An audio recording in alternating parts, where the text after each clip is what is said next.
Hello, Facebook friends. How are you doing today? Patrick Peace here. Just wanted to cover a couple of items today.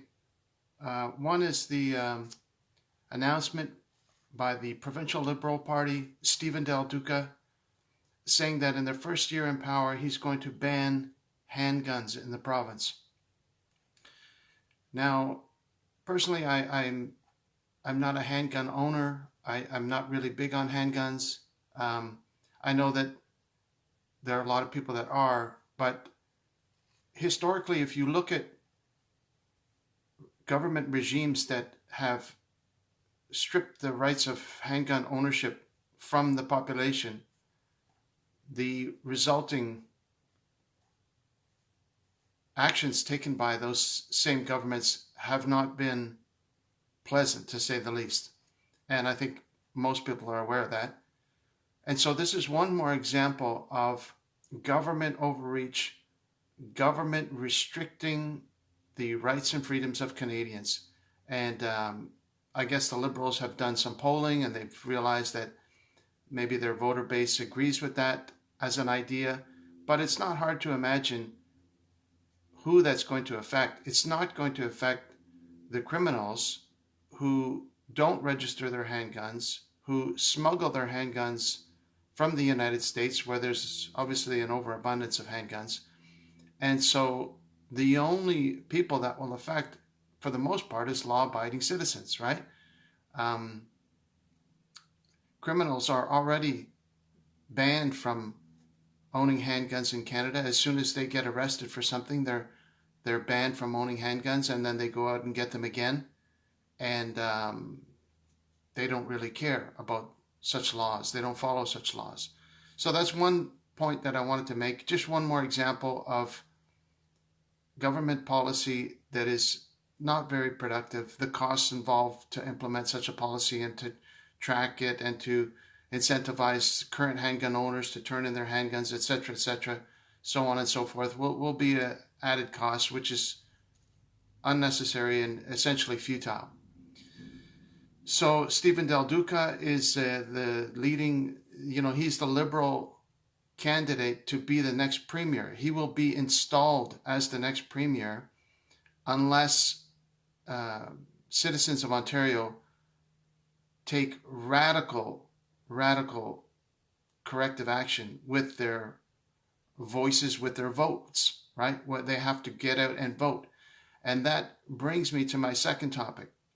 You'll either have Stephen Del Duca installed as the premier, representing the Liberal Party and all their left agenda that they want to implement, or you'll have Doug Ford re-elected as the Progressive Conservative candidate. One of those two, most likely. And then you'll have a smattering of other parties picking up seats here and there. But don't forget, even one independent candidate can make a difference, which we saw recently with the noble work, the heroic efforts of a single candidate that voted against Bill 67. So don't forget, a single independent candidate somewhere in the province could have a big impact. Now, I happen to be in the riding of Waterloo, a very strong Liberal stronghold, especially with the university crowd that's here. It would be almost next to impossible not to get a Liberal candidate elected in this riding in the next provincial election. However, miracles do happen, so you never know. Anything is possible. So that brings me to my next topic, which I wanted to talk about quickly, and that is voter turnout. And I'll probably return to this in subsequent videos. In the last provincial election in Ontario, 43% of the eligible voters did not vote. So 57% of the eligible voters went out and voted. For a full 43%, almost half of the people did not vote. And so the winning party, the PC, Progressive Conservative Party, led by Doug Ford, won. And when they advertise how much he won, they say, oh, he got 40% of the vote. No, he got 40% of the people that voted. So he got 40% of that 50% that voted. Are you following me? Does that make sense? So 50% of the eligible voters, there were 10.2 million eligible voters in Ontario. The Progressive Conservative, the winning party, got 40% of that vote of people that did vote. So only 57%. So around 5 or 6 million people voted. The Progressive Conservative got 2.3 million. They got 40% of the people that voted. Of the actual eligible voters, the winning party got 22.5%. So they won. They installed Doug Ford as premier by getting 22.5% of the eligible voters, about 1 in 5. So the largest demographic, the largest voter group in Ontario in the last election, 2018 election, was voting for nobody. So the winner of the last election was apathy. The winner was, I refuse to vote. I refuse to choose anybody. You vote for me. That was the winning vote in the last election. 43%. Basically almost double the second place finisher, who is Doug Ford, who won the election. So the greatest number of votes, because a vote that's not cast is still a vote. Every person votes either by voting or not voting. You're still making a vote. Not deciding is still a decision. Think of that logically. Not deciding is still a decision. You decide not to take action. That is still a vote. It's a vote for nothing. It's giving your vote away to somebody else and let somebody else decide for you, or let the government install who they will. So that's important to know. 43% of the population did not vote and likely will not vote in the upcoming election. They don't care. They think that their vote doesn't mean anything. They think it doesn't matter. They think that the government just goes and puts in who they want as well. Well, they make it easier for the government to do that. They make it easy for the government to go ahead and buy votes, or to influence the vote through the media, or to manipulate the vote by going out and encouraging certain demographics to vote over others. And the Liberals are very good at that. They are good at targeting the votes at the university campuses. They're good at targeting votes at the seniors' residences, and so on and so forth. And so the biggest power, the power of the greatest number of people in the province of Ontario, abdicates that power. They surrender that power to nothingness. They just say, no, I'm not going to bother voting because my vote doesn't mean anything. And until that changes, obviously nothing is going to change in the Canadian political sphere.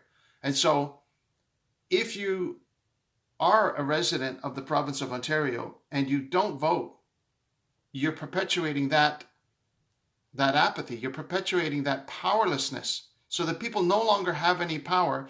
And as soon as the government senses that the people don't have any power or any motivation to vote, they pounce on it by implementing stricter and stricter controls, because they want to implement the global communist authoritarian dictatorship, which is rapidly expanding across Canada right now. They are refusing to lift travel mandates. They're refusing to lift any restrictions on the movement of Canadians, in particular the Canadians that choose to make their own medical decisions about their own bodies. That demographic of people, probably close to 20% of the population, 5 million Canadians, are segregated. They are discriminated against, and nobody cares. People are apathetic. They just think, oh, it doesn't matter. That's what the government wants to do. Let them do what they want to do. And so it's very sad. But when you look at the numbers, it's really a wake-up call to encourage people to say, why not take advantage of your right to vote? And the solution is not an easy solution, because no matter what you tell people, they have been trained, they have been indoctrinated into a certain way of living and thinking and acting, and that's next to impossible to change. So the government will keep doing what it's doing, taking advantage of Canadians and getting access to the means of power through taxation and through the police force. We're living now in a police state. You can no longer protest. Now I saw a flyer that they're planning this Rolling Thunder protest or something like that, where the bikers are going to come in. Well, good luck with that, with the new Bill 100, Keeping Ontario Open Act, that's just been passed.